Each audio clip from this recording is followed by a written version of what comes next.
This is the case of the Sentient Cupcake. I don't know why cupcakes have become sentient, but they are very tasty when they're sentient.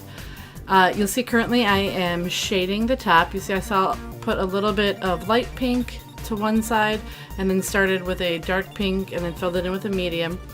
This gives you a good coverage and really brings out the depth without laying too much ink on the paper. If you get too much ink on the paper, sometimes it'll bleed all the way through or feather out through the lines. I'm coloring in the cupcake sprinkles purple and matching the wrapper on the cupcake to those sprinkles to bring the two pieces together. Again, I'm doing the 3-color shading to bring out the depth of the circular shape of the cupcake. What you just saw was tip-to-tip blending. You can put a little bit of a darker shade on top of a lighter shade and then blend it in. This is a great technique that only rubbing alcohol-based markers can do, as far as I know.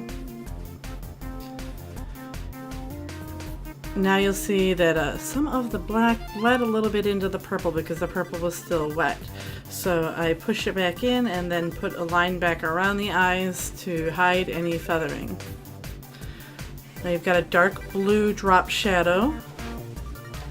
And I'm filling in the background, trying to get even coverage so that it doesn't look blotchy.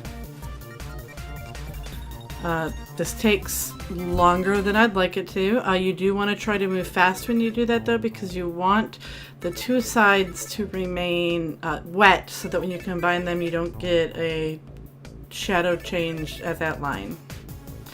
Now I've brought out the Copic Opaque White. The Copic Opaque White will forgive a lot of sins.